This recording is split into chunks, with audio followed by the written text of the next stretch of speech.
Hi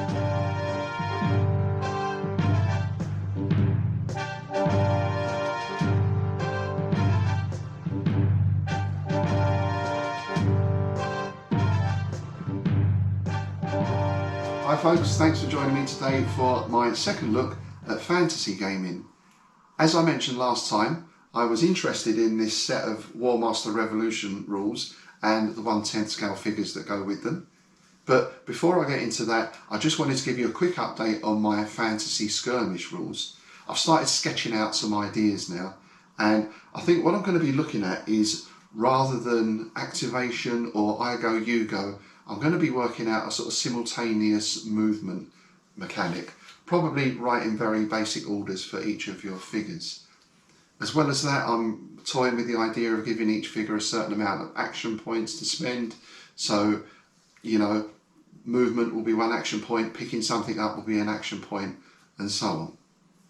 In terms of combat, I'm probably going to work some variant of armor class because I like those old classic D&D style combat rules. So that's where that's going at the moment, and of course I'll keep you updated as I go along. Okay, so Warmaster Revolution. As I say, I've got a set of rules here on Compendium and also a very nice army list as well. As I said, these are 1/10 scale figures, which I thought was interesting because if you're going to do a fantasy battle, then I like to do a big fantasy battle. As I said, back in the day we used to play Middle-earth with probably, I don't know, at least a couple of hundred figures on each side. Now in 28mm these days that can be very expensive, takes a lot of space, and you've got to do a lot of painting as well. So I was thinking 1/300th maybe, which I quite like for Second World War because a 1/300th tank, you know, still looks like a tank. But your figures, there's not really a lot of personality to them. That's okay in the Second World War because, you know, it's a guy in a brown uniform or a sort of grey-green uniform, it doesn't really matter. But I think with fantasy you want to have a bit of personality and character in the figures. So I was looking at 15mm maybe, but then at the club I saw the guys playing with these 1/10 scale figures and I thought that looks ideal. You can pick out each individual figure, they've got some character, some painting is required but it doesn't have to be hyper detailed, and these units look good even on just like a 6x4 table. So Warmaster Revolution. I've not had a chance to sit down and read through these properly yet, so this is just a quick skim through. By Rick Priestley with Stephen Hess and Alessio Cavatore. Table of contents. We get an introduction to the background of the game.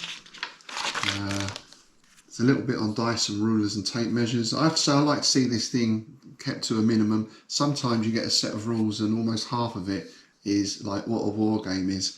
Which, you know, I can understand maybe if people are really new to it. But, you know, I like to get straight into the rules. And that's what we've got here. Each unit has 3 factors: attacks, hits and armour. Nice full page pictures. We get there's stuff here on how to set up your units, and they're based in specific ways. And a game sequence. So once the battle commences, we've got command phase and movement, we've got shooting, and then we've got combat.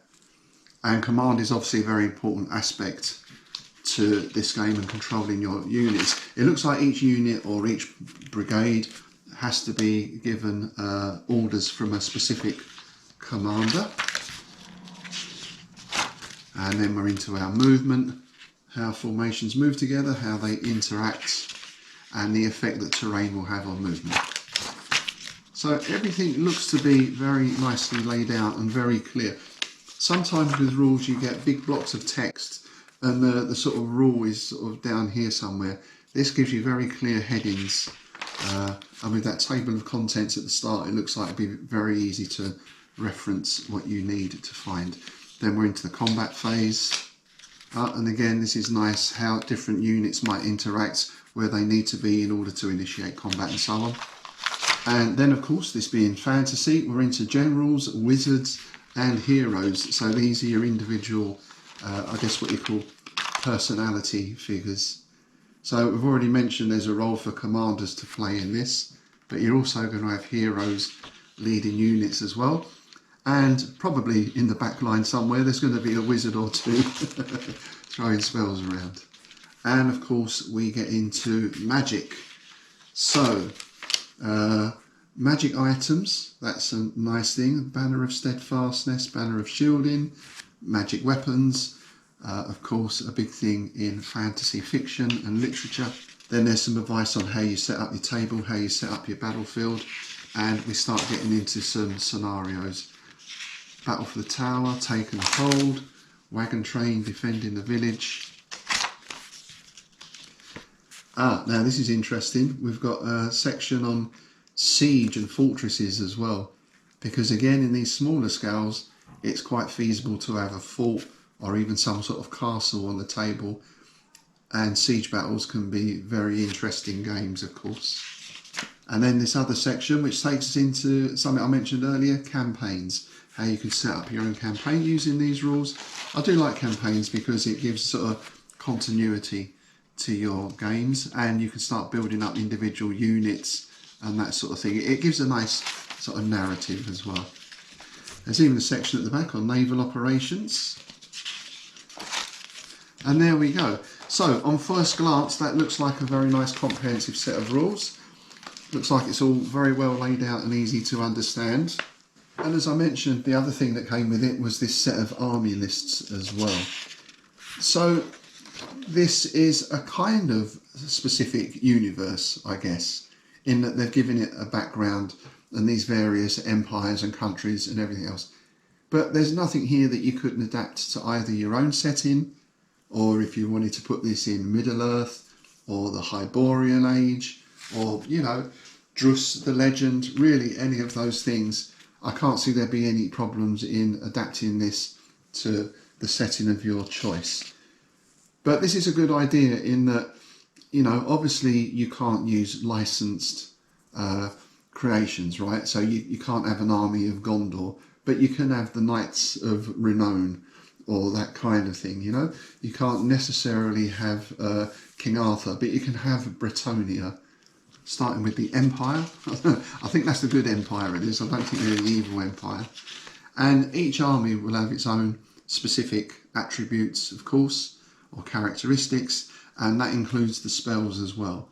So these are some of the Empire spells: Ball of Flame, Teleport, Voice of Command. And as you might expect, so when you get onto something like the Tomb Kings, which is a sort of ancient Egyptian, partly undead army, so they've got a lot of skeletons and that sort of stuff as their troops, then your spells are much more based around Raise Dead, Doom and Despair, Deathbolt. So, you know, each army then has its own character. It's not just the same old thing for every group. Orcs, of course, High Elves. And then we're on to the army that stood out for me, the Vampire Counts. Upon the eastern marches of the Empire lies the blighted land of Sylvania, a region dominated by dark forests and bleak mountains. And of course that is run by vampires. So we've got our vampire army, which again, as you might expect, there's a lot of undead in there. Skeletons, zombies, ghouls, ethereal hosts, black knights. I wonder if they dress in deep purple. Wolves, bats, and then in charge you get your vampire lords, necromancers, and so on. The vampire spells, we've got Raise Dead again, the same as before, and Deathbolt. Van Hels's Dance Macabre. The bodies of the dead move under the powerful influence of necromantic magic, renewing their vigour once more. That sounds like fun. So yeah, that's the units or army I'm going to be going for. So my next thing will be to get some of those figures. But there's plenty more in here to choose from. Ogres. Albion, I guess they're like sort of ancient Britons. They look a bit like sort of Picts perhaps, or Celts. Oh, Norse as well. There's a rather nice looking giant there. So lots of choice for your units. It's not just, I mean it is your, you know, generic fantasy army in a sense, but it looks like they made a good effort here to give each one specific character and characteristics. A samurai army as well. So that makes for a lot of variety in gameplay, and again that gives a nice background for your potential campaigns as well. So my next thing to do, of course, is get some figures. But I fancy something a little bit different, and I do like my vampire films and gothic horror, and I've been reading a lot of Clark Ashton Smith lately, who writes quite a lot about necromancers, so I thought what I'm going to go for is the Vampire Counts, which sounds like a great name for a garage band, the Vampire Counts. So that's what I'm going to do. I'm going to get some units. I'm going to try, there's a few different manufacturers, so it'll give me a chance to review some figures from those different places, and of course go through all the painting and basing procedure, and finish up with getting some games in as well. So stay tuned for that. As always, please like, share and subscribe, and I'll see you next time.